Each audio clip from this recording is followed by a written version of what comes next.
Namaskar, dear devotees and friends. This evening, this Wednesday evening, we will discuss about the Panchama Veda.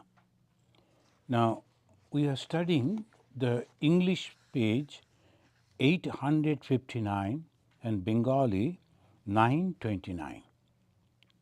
Now, let us begin with this stotra. Tava kathamritam tapta jivanam Kobibhirilitam kalmashapaham Shravanamangalam Sri Madatatam Bhuvi Grinanti E Bhurida Janaha. Last Wednesday, Bhagavan Sri Ramakrishna, he was actually talking with the Dr. Sarkar, and they were discussing about the Brahman. Dr. Sarkar and mostly the educated people, they always think that the path of knowledge is a good one for them, as because they can study and they have the knowledge like that. But the path of knowledge, and particularly in the Vedantic way, is very, very difficult. But anyway, Bhagavan Sri Ramakrishna, it was his very speciality. He used to give food according to the taste of the person. As because Dr. Sarkar, he wanted to have that type of knowledge, Sri Ramakrishna was discussing with him. Only he who constantly think of God can know the real nature that he mentioned. And yes, God has form and again he has none. Do you know how it is? Brahman, existence, knowledge, bliss absolute, is like a shoreless ocean. Last Wednesday we read this portion and discussed. The Brahman is like a shoreless ocean. Just to give an example, that it has no limit of it. The moment we make a limit that this is this, immediately it becomes finite. And the finite cannot be the Brahman. Brahman means infinite. The conception of the infinite is just to think about it is really, really very difficult. The conception itself is very difficult. It is infinite. But that Wednesday we discussed that the Brahman is nirvishesha. Vishesha. Vishesha means some speciality, a characteristic.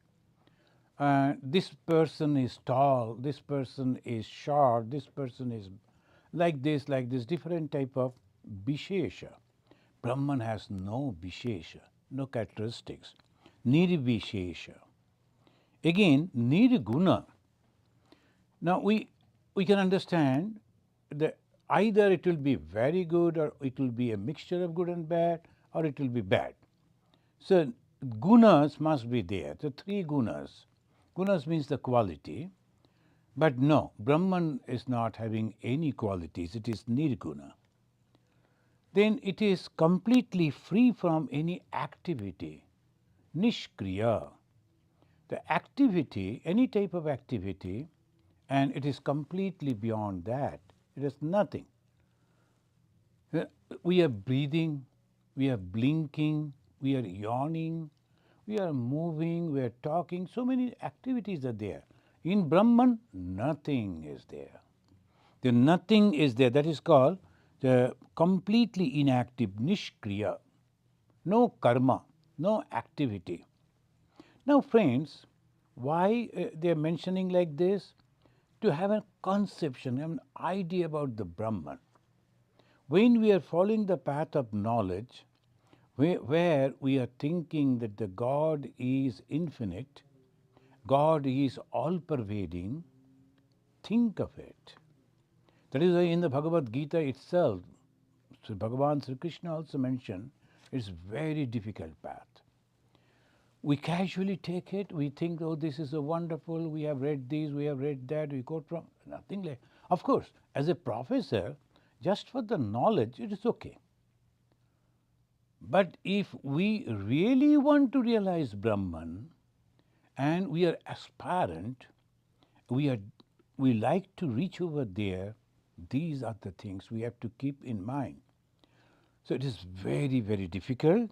So first is Nirvishesha, then Nirguna, then Nishkriya, and Nirbikara, without any modification. I was a little boy, I have grown up a young man, now I am an aged, I am going to be old. So all this modification, no changes at all. No changes. So these are the conceptions that they are giving to have a conception about the Brahman. So this Brahman is like this, then negative, negative, negative, negative. It is not like this, not like this. No. Then it is positive. What is that? Suddha. What is the Suddha means? Without any mixture. There is nothing is there, only one. That's why one without a second. The conception of the Brahman that has come in the Advaita Vedanta and the Vedanta is really unique. This conception is completely, and after that only, if we are trying to reach over there, then so many systems we have to go. Today we will try to discuss a little about that.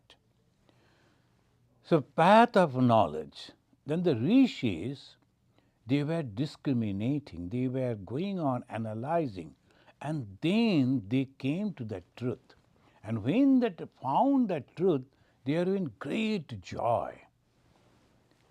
And in joy that they have expressed. So they said that it is the eternal one, then that is the way it will be.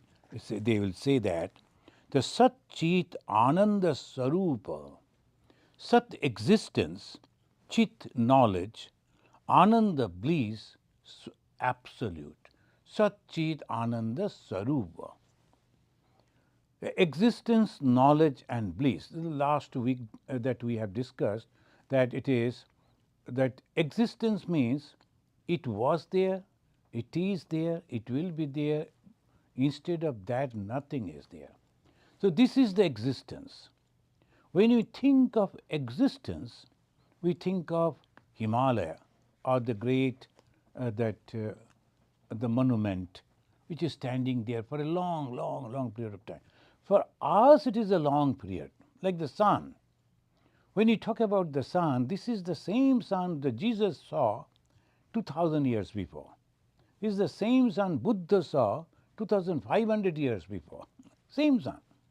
But it is also changing. So, comparing with our changes, my grandfather, my father, me, very quickly we are going. But the sun, in comparing with that, it is there. But even then, it has changes and it is going to die someday, and the sun won't be there. So, obviously, what will remain? That will remain. That's why they say that. They cannot say he, she, he, nothing like that. So, it is that. That what is there. What is consciousness? So, the Satchid Ananda Sarupa. And we try to understand this particular aspect of the Brahman, and that when we are looking at us, we all like to live. So, Sat. And not only the human being, the birds, the animals, everyone. Then the common thing where from it came, then we like to know same common present in every creature, and we like the ananda, the joy, the happiness.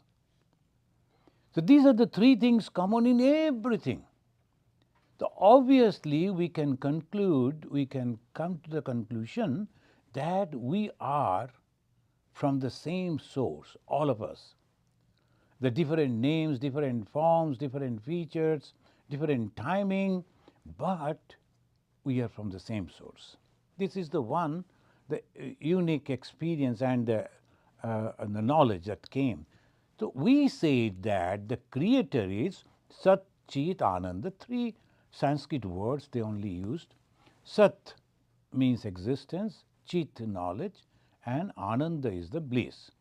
So these are the things. And today he is going on discussing about that, and then he mentioned, Doctor, yes, when the sun is up, the ice melts.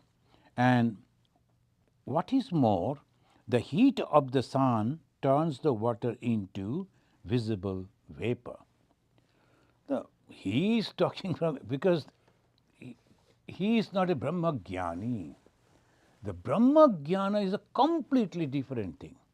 So when we try to understand the Brahman from the scientific point of view, it's difficult, because science only can understand things which is there existing in this world. So we will come to that, how to pramana, how to prove it. So this, when we try to prove it, that we think that this is only this existing in this world, like all other existences, it is nothing like that. Satchit Ananda Sarupa, that Brahman, and he was telling, Sri Ramakrishna, he didn't say anything, but he said, yes, that is true. As a result of the discrimination, immediately he is trying to give the true idea. It's very difficult, as I am telling again and again. The doctor is a very intelligent person, and he is a man of science. He has studied well, but at the same time, it is a very shallow knowledge about Brahman. The Bhagavan Sri Ramakrishna, who was that in the human form he has appeared, and he is trying to teach them in this way, as a result of discrimination that Brahman alone is real and the world illusory, the aspirant goes into Samadhi. Then this is a very simple one sentence he mentioned there. As a result of discrimination. What is discrimination? What we are going to judge, what we are going to analyze? Existence and non-existence, that much. What is permanent and what is not permanent? Now, as I was telling, the sun is permanent comparing with our changes, day-to-day changes. The sun was there for millions of years, it is there, and everything that people they saw, etc. The comparing with the sun, our changes are very fast. So we can say sun is there existing. No.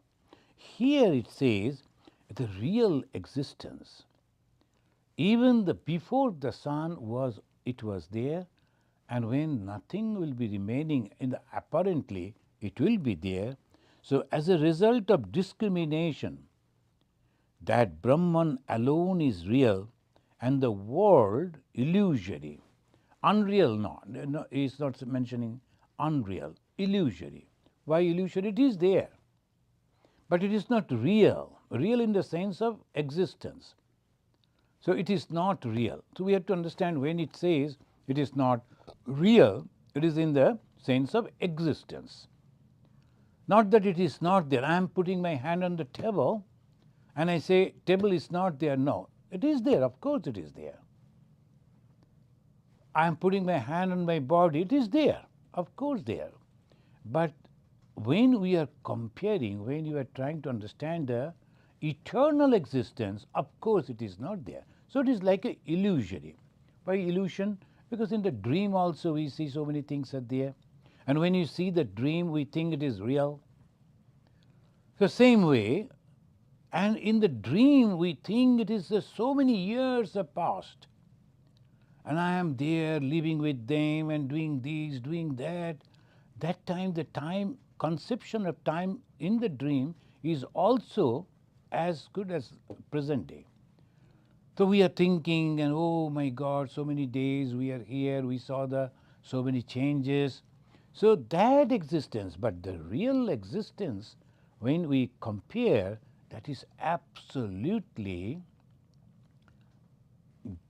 of course it is difficult, not that it is not understandable. The people, they realize it, they understand it. But not with this mind, not with this knowledge, not with this conception. So that changes. Here it says, the Bhagavan said, Sri Ramakrishna, as a result of discrimination that Brahman alone is real and the world illusory, the aspirant goes into Samadhi.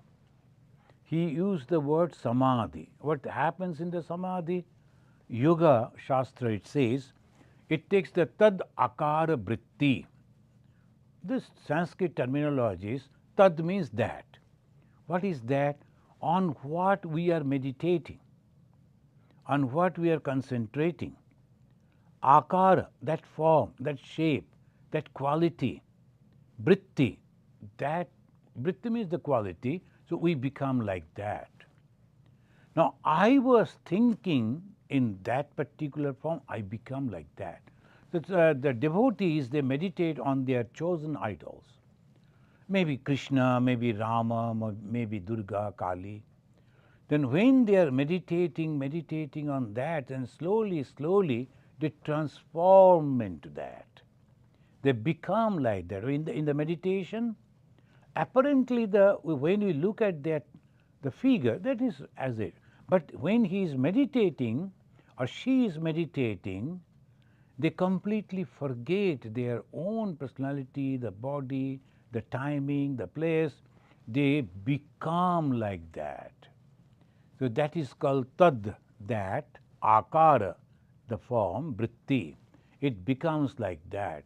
We become the Brahma. Bhagavan Sri Ramakrishna gave an unique example with that story, that a little doll made of salt went to measure the depth of the ocean. And what happened? We can understand that. When the doll went into the water, it melted, because it is from there only. And where we will find that doll? And do you think that it is actually lost? No, it is there, and different form. That called tad akara vritti. Ordinary aspirants, when they get this knowledge, this experience, they don't survive more than 21 days. Why?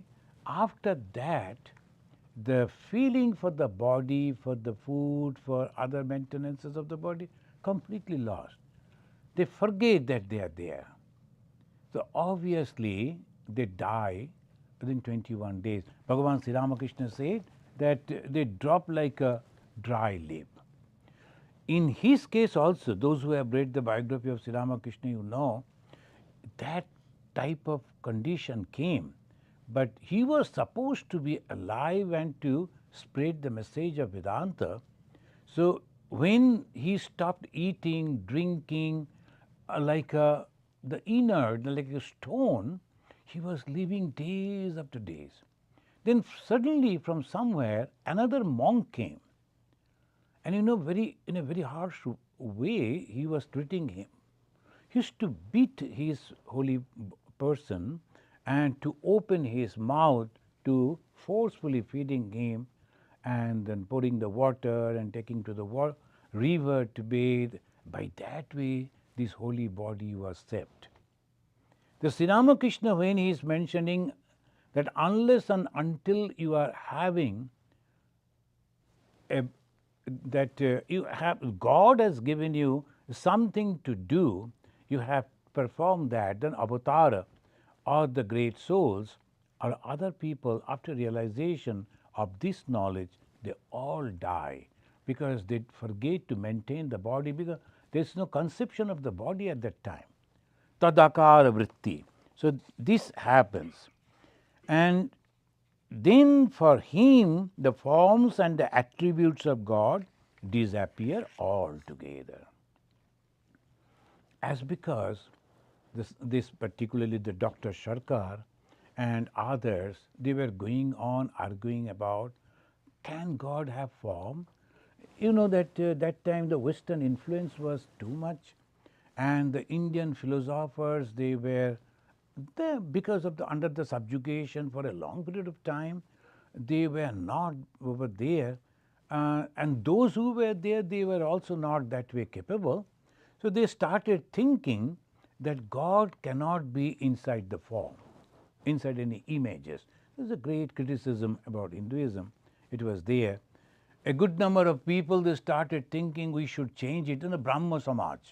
They developed that because only to protect themselves from the conversion to other religion. So they said, okay, that we also should not worship God in form. That is okay. But why they took this decision? Because they were not understanding whether God can be in the form. The Prarthana Samaj, Arya Samaj, Brahma Samaj, in different parts of India, different Samaj or the groups that came up only to protect themselves from the conversion into other religion. And for that they said, we are not going to worship the images. Sri Ramakrishna, the God himself, came only to prove the God can be in the form and also without form. And you people talk about without form, you know what is that? When you are meditating on God and realizing the God, the formless condition of God, then you become that Samadhi. Then they said they go into Samadhi, and after that Samadhi, very few people can come up and stay only to teach others. Now, what to discriminate actually? This is a very special point. It's called Jnana. What is Jnana? According to Advaita Vedanta, Jnana means pure consciousness. That is Jnana. We discriminate whether we are existing or not and whether we are conscious or not. Now, when we find that, yes, we are conscious, each and everything in this world are conscious, but we are not eternal and things are changing. So, which is the permanent one? We go and then ultimately we reach to that one without a second, without form, without any activity, that as we were discussing. So, that conception is called Brahman, through which everything is manifest. Everything manifests through that. What is the manifestation? Again, appearance only. And the appearance is there. And if there is something, then only the appearance. In a blank area, you cannot see anything. When you go to the movie halls, then the movies they are projecting on a white piece of cloth. And then only that piece is there, then that on that something is coming up. If it is not there, then where we will see it? We cannot see that. So, some substance is there. That is we conclude in that way. The some substance is there on which we see different modification as we see the movie on a white piece of cloth. And that is the way that particular cloth which never changes. Though so many things are going on, happening on that, but that particular screen is not changing, same way it is there. That is called Brahman unchanging. We can compare in this way. The something is there. Without the substance, nothing can be there. This pure consciousness is self-manifest. Now, if we go, who created this self-consciousness, then that who created, that is, it goes on in the process that there is no answer. This pure consciousness is self-created. It was there. In the Nasadiya Sutta, it says in this way. That is the way Vedanta tried to answer where from this world came, who is the creator, etc. Jnana or knowledge is of two types. One is Swarupa Jnana. Swarupa Jnana means pure knowledge. The Swarupa. Rupa means the form. Swa, actually not the form, but the truth. So, one is that Swarupa Jnana. Jnana means knowledge. That means the pure knowledge, which is the knowledge of the Brahman. And what is Brahman? We have already discussed here. Another is Vritti Jnana. Vritti means knowledge, as modification of intellect. So there are two types of knowledge. This world we see, we taste, we smell, we feel, with all these five organs going out and bringing the knowledge only. So this is also knowledge. So that is called vritti knowledge. Vritti means the modification. So this modification, how it is, our intellect, it is sending out our organs of knowledge, like the eye goes to a form, and the ear goes to a sound, nose collects the smell, the tongue taste, and the skin they get the touch. By these five ways we get the knowledge. There is no sixth one. Only these five. Where from it came? From the nature only. And who is this nature? Again goes back, the consciousness. So there are two knowledges are there. One is pure consciousness, and when you know that, you know everything. There was in one of our Upanishad, it says that one person who was very successful in his mundane life, and he came to a teacher, spiritual teacher, and he was asking, Kasmin nu bhagavo vigyate sarvam idam vigyatam bhavatiti. Bhagavo, O Lord, by knowing which I can understand everything. Can you please tell me that? By knowing which, one thing I like to know, by knowing which I can understand everything. And then that the Rishi, he gave the reply, Dve vidye veditavye. Dve vidye. There are two different knowledges are there. Paracha eva aparacha. The one is mundane knowledge, that is vritti jnana, where the mind goes out, mind means all the sense organs, then bring back the information, and that gives an idea that is also knowledge. We call it mundane knowledge, we call it science, and like that. Another is a direct knowledge of the truth, that this is actually activated by that consciousness. So if we understand that knowledge.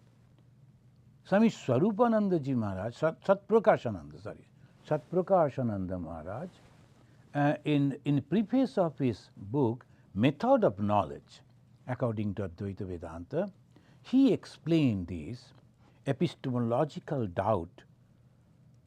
Epistemological doubt, it is epistemological means the method of knowledge. Now this is Hinduism. The moment you say you must know God or you must know Brahman, that means there is a process. There is an object and there is a process through which I am going to know and I am going to know. So I is there, the subject, and there is an object that I am going to know. In between object and the subject, there is a process, a method to know. So these three are necessary. If these three are there, our knowledge will not be complete. When the three become one, that this, in the terminology of the Vedanta, Triputi Veda, when the three become one, knowledge and the knower and the known become one, then it is called true knowledge. Bhagavan Sri Ramakrishna, he mentioned that he was listening Bhagavat, the discourses. Then suddenly he noticed that they were sitting in Dakshineshwar in the temple of the Krishna, and suddenly he saw from the Govindas, from the Krishnas, that the holy, that inside the temple, the image, from there a light is coming out, touching the book, the Bhagavata, and then coming to him and merging in him. This is the God that I like to know. How I like to know? Through the knowledge that is there and imparting through Bhagavata, the book. And who is going to know? I. So subject, object, and the method of knowledge, these are the three. Now this is called epistemology, the method of knowledge. And how to know this? Advaita Vedanta says there are 6 ways we can understand. Friends, I am saying this because it is better to understand, though Bhagavan Sri Ramakrishna said in one word, in one line, but it is really, really difficult. He said that yes, that is true, as a result of discrimination, that Brahman alone is real. That means the knowledge. But how we can develop that knowledge? What is the process of knowledge? Advaita Vedanta, it mentions, epistemology or the theory of knowledge is very subtle. It needs full attention to understand. Very, very subtle. Because how one non-dual consciousness appears divided into 3: cognizer, cognition, and the cognized. One without a second, that has become 3. How it is? So sometimes when we see the water inside the glass, we see it is, from the distance we see it is full. And something which is at the back of the transparent glass, we think that maybe it is a red color, and we think the water is red. But the water has nothing to do with the color. Color was the outside of the glass. But from a distance, when you look through the glass, it becomes one. So the one who is observing and the object what he is observing, is it true knowledge? No, because the color which was kept at the back of the transparent glass is also giving us wrong information. I am thinking the water is red color, but water is having no color. I am mixing something else. So which is true knowledge? How I will appear over there? So these are the ways, just like the sciences, they go on experimenting and trying to understand, and they come to that ultimately the conclusion. Then how one non-dual consciousness appears as Gyan, Gyata and Gya. Jnana, Gyata and Gya. So how these 3, the Vedanta Paribhasha, that is, the book is there. Paribhasha is composed by the Dharmaraja. He gave the 6 the methods, and Advaita Vedanta and Vedanta, they accept that. 6 ways to understand, 6 systems. It's not philosophy, it's a method.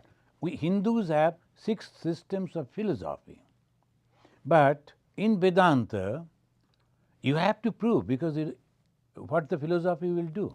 The philosophy will prove the creator, the creation, and the relation between the creator and the creation. The Semitic religion, they don't follow this method. So that is why they only say command. The command has come from the divine, and you should not ask anything, raise any doubt, just follow this. But Hinduism is not like that. There is no command.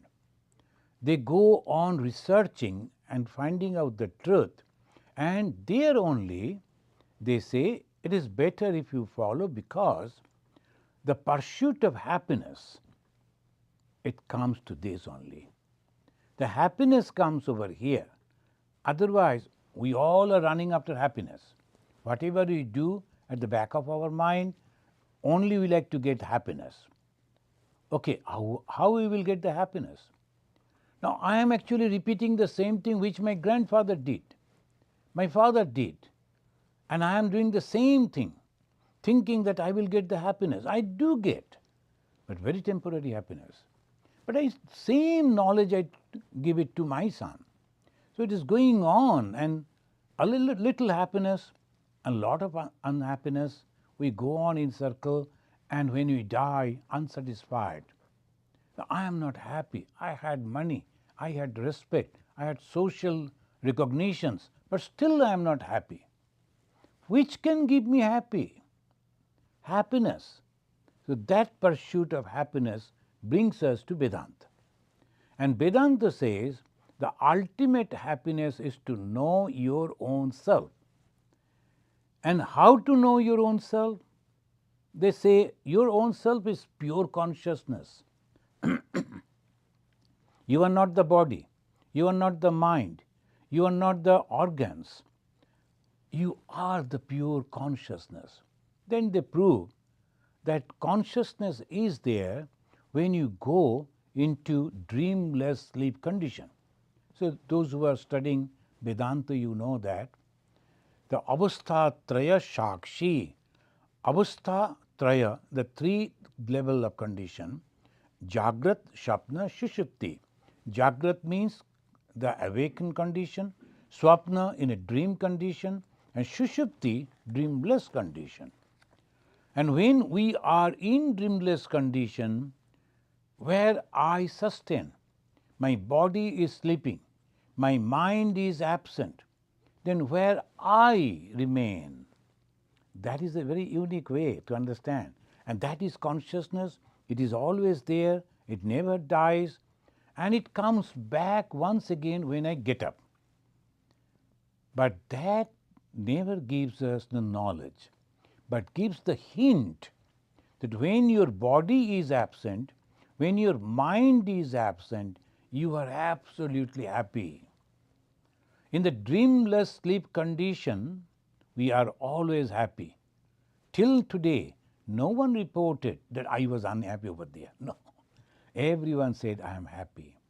So the happiness you are pursuing, happiness you like to get, you have to go to that condition where there is, you will forget your body, your mind, how it is. So meditation. The ultimate condition of meditation is Samadhi, as Bhagavan Sri Ramakrishna mentioned. And in Samadhi, what happens?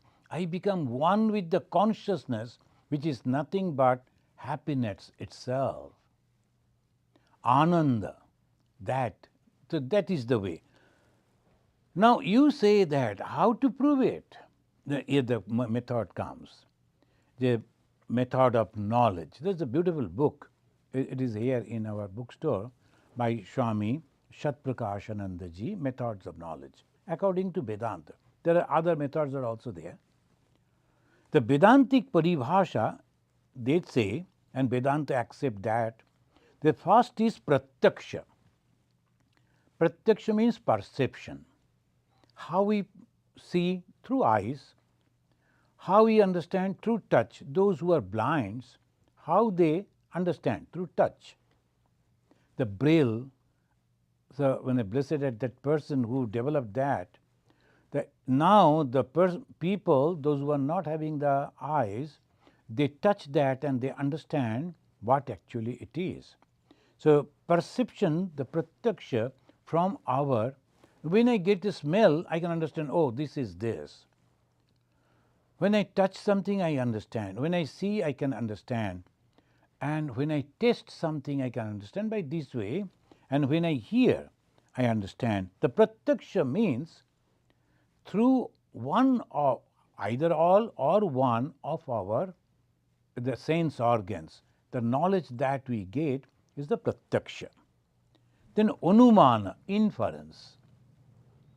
The fire, too much of that, when we see something that is coming out, only because of the fire it can come, otherwise it is not possible. The smoke is there. How the smoke will come? Must be fire is there. So we don't see the fire from distance, we see only the smoke. But the smoke proves that there is fire. That's called anumana. And when you see the beautiful life, excellent life of Lord Buddha, Lord Chaitanya Mahaprabhu, Lord Jesus Christ, Bhagavan Sri Ramakrishna, and the so many excellent spiritual giants, avatars, we understand there must be something which is called God. Otherwise, how these people, after realization of the God, they have come back to teach us, and look at their lives. All are so wonderful, so loving, so sympathetic. That conception comes from the lives of some people, the great personalities, that is called Anumana. Anumana means inference. So, Anumana. Then Shabda. Some of the things we accept when we hear it from an authentic person. Someone said that there are 7 great oceans are there. I didn't see 7 oceans. I never went to that above to see the 7 oceans. But we read, when we were children, we read in our book. Some people said that. We believed it. On that faith, we developed our whole knowledge. The knowledge about this world developed completely on the words of some people. Have I visited all the nook and corners, the places of the world to understand? No. I only saw the book. Nowadays only we see the pictures. That pictures also may be that anything you can do with the picture. But we believe that these people are telling means they are telling the truth. So that is Anumana, and then Shabda, verbal testimony. Similarly, when a man of knowledge who needs nothing but our benefit, so they come and tell us, don't tell the lies, don't cheat others, don't hurt others, don't be immoral. Why? Because they love us. They like to see us happy. When the parents, they tell their children that study, don't spend your time in this way, then only you will be happy. They do not understand that time.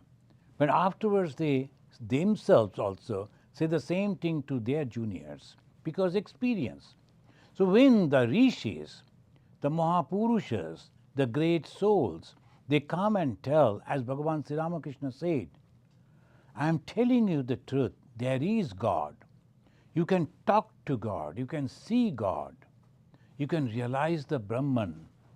And it is possible in this very life also. It is possible. We have to understand that this is truth and we must accept that as the pramana. That is called Shabda Pramana. Then Upamana, comparison. When you compare the lives, that's why we always say, if you like to take initiation, you have to study these biographies, the lives of Sri Ramakrishna, Vivekananda, Mahasarada. Because in our Ramakrishna tradition, when you read their biography, read their life, how from a humble condition they grew up, and now the whole world is accepting them. If there was nothing, no substance was there in the life, millions they were born at the time of Sri Ramakrishna, along with him.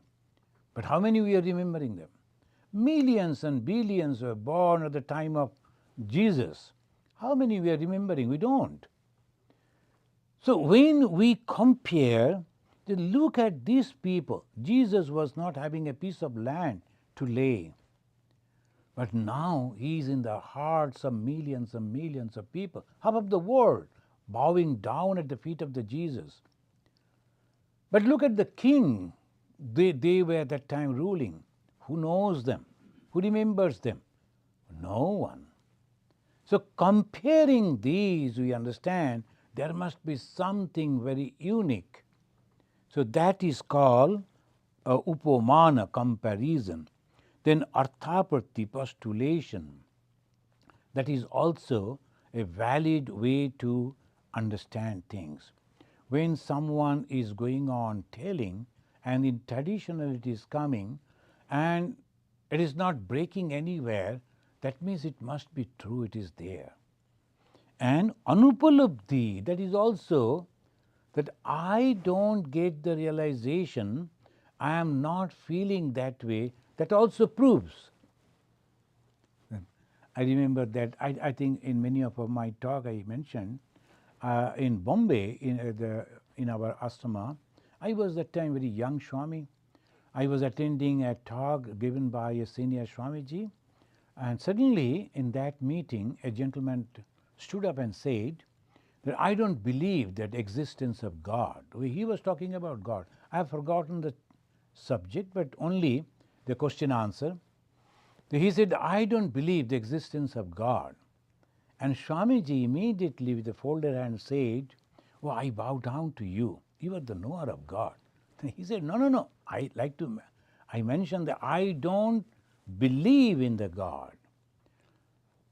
Then he again said, you must be a knower of God, otherwise how can you deny it?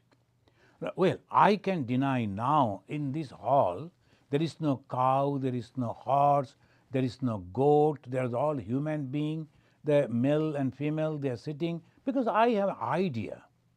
The male, female, the cows and these birds. But I cannot deny the God because I have not seen him. He may be here, he may not be here. But when with confidence you are telling the God is not, that means you must have realized what is God. Then he said, no, actually, so that is called arthapatti. Then non-apprehension, non-upalabdhi. Anupalabdhi also is a valid pramana. So I have not realized doesn't mean that it is not there. It is there. If I deny that I have not visited India, suppose, and I say India is not there, it is not. You have not, you could not, but doesn't mean that it is not there. I have not realized doesn't mean it. My failure is also a proof. So these six, pratyaksha, anumana, shabda, upamana, arthapatti, anupalabdhi. Upalabdhi, anupalabdhi. I have not realized, but that also a proof. So these six are the perceptions. The doubts and problems are in the level of relative experiences. Friends, that is, we are concluding, the doubts actually comes in the relative level. But in the absolute transcendental level, no doubt at all. Because the non-dual experience, there is no problem at all. It is like someone who has visited a particular place, and for him he knows everything about that land, everything about that place.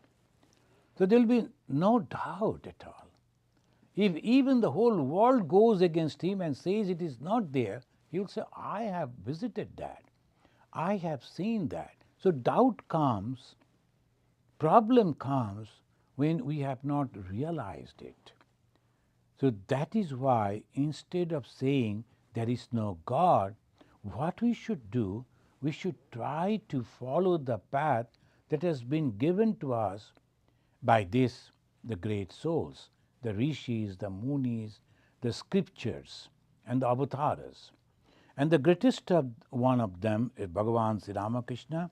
He is mentioning over here, and he said, that is true as a result of the discrimination that Brahman alone is real and the world illusory, the aspirant goes into Samadhi.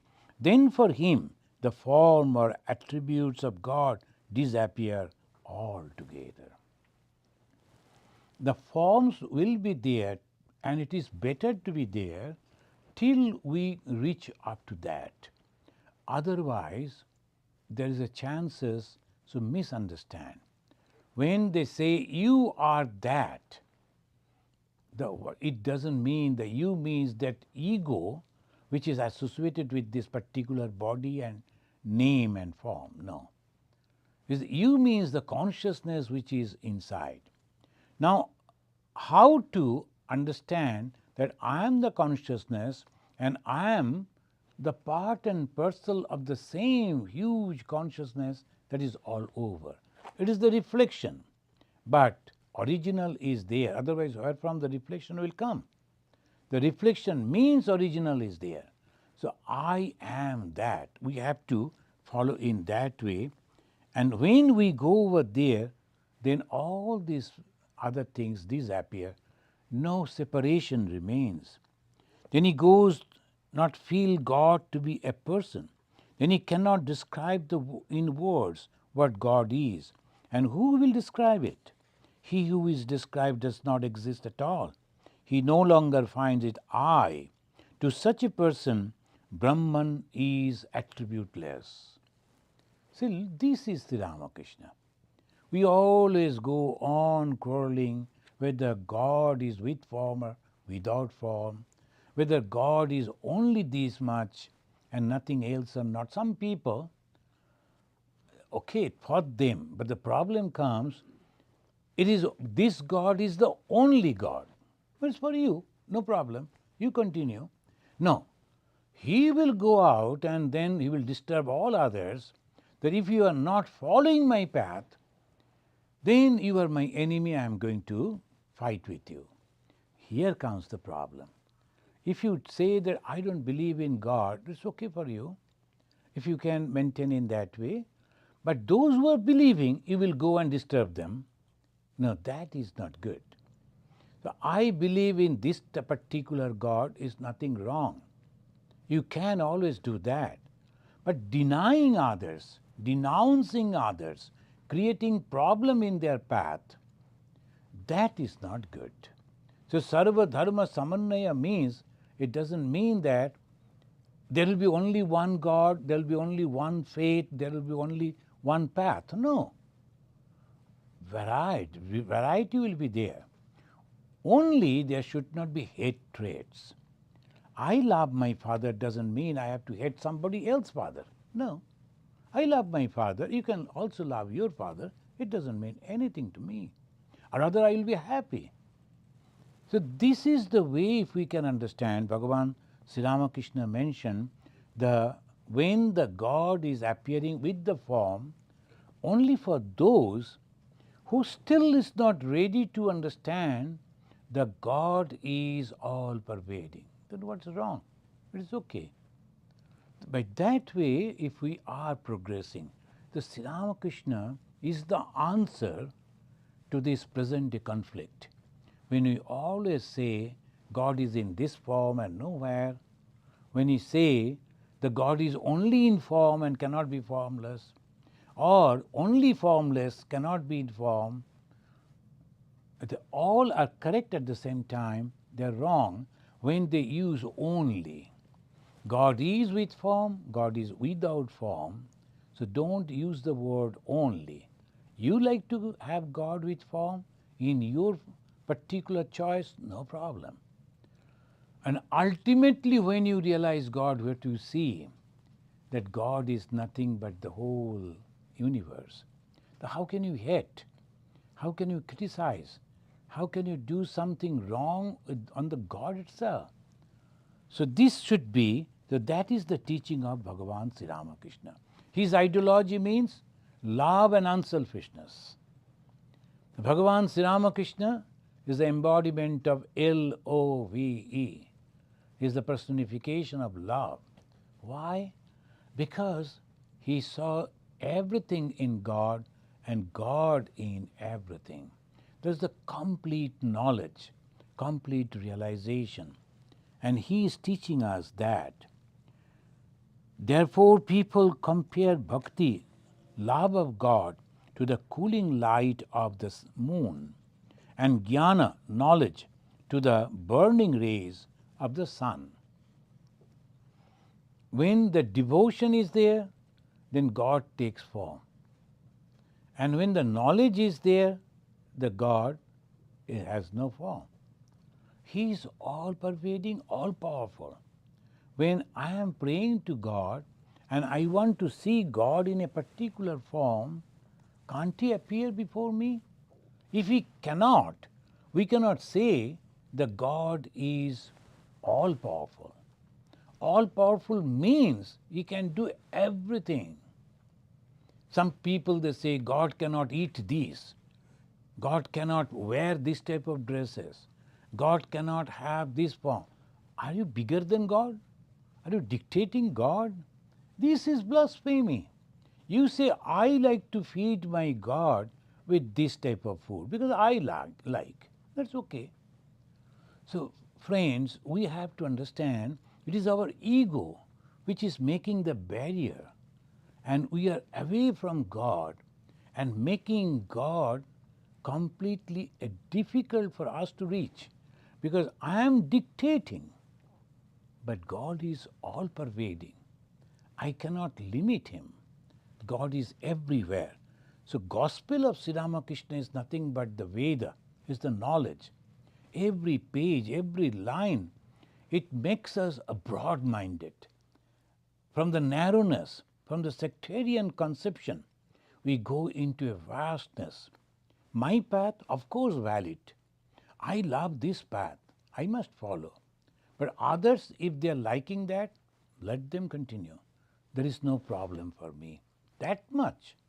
His teaching is that if you love God, like to see God in a form, God will be having a form. And he compares that will be a cooling effect. But if you don't like to see God in form, it is formless, all pervading consciousness, no problem. But it will be like the sun melting the snows. So, jnana and bhakti. I have heard that there are oceans in the extreme north and extreme south where the air is so cold that it freezes the water into huge blocks of ice here and there. Ships cannot move there, they are stopped by the ice. The North Pole and South Pole.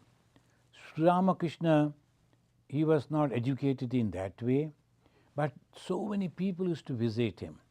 And through the conversation, he used to learn a lot of things. So the North Pole and South Pole, he learned. And he utilized that knowledge to teach us that where there is only devotion, there is only God with form. Like the Mirabai. With those who have read the biography of Mirabai, the great saint, the Vaishnava saint, for her, she used to go tell again and again, "Mere to giridhari lal, dusra na koi." For her, the complete satisfaction was in the giridhari lal, the Krishna. The Krishna, that boyish Krishna, that was Mirabai's God. And Mirabai said, I don't like to concentrate on anything else. That is okay, that is wonderful. But Mirabai is not denouncing the formless Krishna. Today we conclude over here.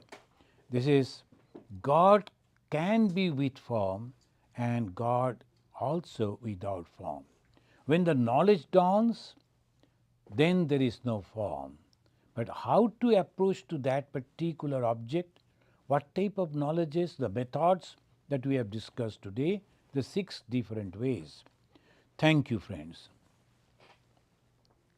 So the first question is from Virendra Majumdar. He's saying perception and belief are completely different. I am not able to have perception, but I rely on Holy Mother. Yeah. Am I on the correct path? Of course, because you are following the path of that the Shabda, the Ma Sharadamani Devi, you believe her and her words. She was the Devi, she realized the truth. She, whatever she said, of the Shabda Pramana, there is the verbal, the word that is making that proof. Please follow that and you will surely reach your goal. Thank you. Vidyut Majumdar is asking, in Shushupti stage, our prana is continuing. Is there any relationship between prana and Brahman? Prana means, here the prana, that we say that prana, apana, vyana, udana, samana, there are the pressures that are there in our body. It is there, true. But it is not consciousness. That consciousness is completely different. It remains over there. In the Bhagavata and other scriptures, they say, at that moment when a person is in a deep sleep, that consciousness goes to the original and wait for the person to wake up. Then again come back and join with him. That means it is the reflection that comes. It is not dead, But the reflection, that moment was not there, come back again to the as a reflection. We cannot say that they are connected, but at the same time we cannot deny it also. It is of course there. Otherwise, if the pranas were not there, the body would have been crushed by the external forces, external pressure. That's true. The medically and scientifically, as because the pressure is there, equating the external pressure, our body is equating that. Of course it is there, but it is not consciousness. We cannot call it as Brahman. Thank you. Ashok Chattopadhyay is asking, can you please repeat the name of the book written by Swami Sat Prakashananda ji? Oh, the methods of knowledge. Methods of knowledge according to Vedanta. Okay, friends, thank you. And thank you for asking questions, and you are carefully listening. So let us again chant this mantra and we conclude. May I ask one question? Ashok, come. Sure. Come, just a little bit close. Of course. Just come close to the mic. Yeah. Oh, please come. Guru. Yes, sir. Namaskar. Namaskar. Brahman, you say it is real, but real is always to be sensed by five organs. Exactly opposite. That is reality, that is existence, cannot be sensed by the five sense organs. The reality that we see is the again and again I was mentioning, the sun is existing and we are existing. Comparing our lifespan and the sun's lifespan, that is the eternal, as if that is exists real. But in reality, sun is also limited. Someday it won't be there. Jesus has seen 2000 years before the same sun, now I am seeing. So comparing, the sun has a longevity and is a huge, but we cannot tell it as a real. Real is beyond the sense objects. That is. So I might say that it is an abstract idea. We can say that. That's why they are saying, unless and until we realize that, we won't be able to. The doubts remain in the present level. But the moment we go into that particular reality and realize that, then it is all true. There is no doubt at all.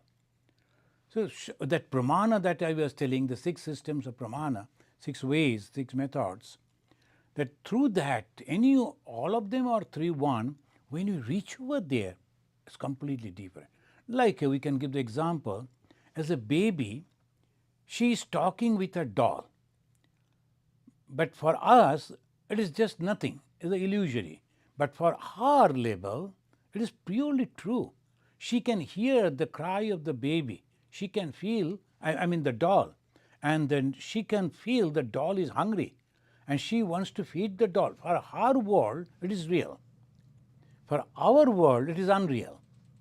And she will realize that unreality when she grows up. It's same like that. When we grows up in spirituality, we understand these 5 organs are actually not bringing the truth. There is a temporary truth. Yes. Thank right, you. Right. One more question. Yes. The point is that consciousness. I have a belief, I might be wrong, certainly. I think it is the action of the neural effects. As I think that it is the electrical connection, the connectivity in the brain, and from that the consciousness is coming. Yeah. My point is this. The neurologists, they always say that, yes. I may be wrong in my conception. I want to be clear in my mind from your reply. And actually see that a normal human being, an abnormal human being, both of them have consciousness. Both of them. Yeah. Both of them have consciousness. So may I not therefore take this conclusion that it is always coming from the electrical activity of the neurons coming from the brain, number 1. Number 2, I want to believe a connection between the Atma and the consciousness. Because when a person dies, when a creature dies, rather, there is no consciousness. Yeah. So Atma goes out. So I think there might be a relationship between the consciousness and Atma. Of course. Of course. You are very correct. When the beings die, the person die, that Atman that goes away, they say it's called Shukshma Sharira, or the consciousness that is associated with the mind, and the mind collects all the impressions. So this consciousness, it goes away and it remains as a mind. The mind cannot die because it is subtle. So that remains. But when we talk about the Brahman, the pure consciousness, it is absolutely different. It has nothing to do with the beings or the life or the death. We give the example, Vedanta gives the example in this way. The sun is there and sun's reflection is coming on the mirror. And suppose there is a one mirror, so one sun was reflecting. Now the mirror breaks and all the pieces of the mirrors are now reflecting the same sun. So it has become, from one it has become so many. But in reality it is not. It is just like that. Oh, Thank you. Thank you very much. okay. Thank you. Very good question. So let us chant this mantra and we conclude. Niranjanam nityam anantarupam bhaktanukampa dhrita vigraham vai Ishabhataram parameshamidhyam tam Ramakrishnam shirasa namama. Om Shanti Shanti Shanti Harihi Om Tat Sat Sri Ramakrishna Arpanamastu.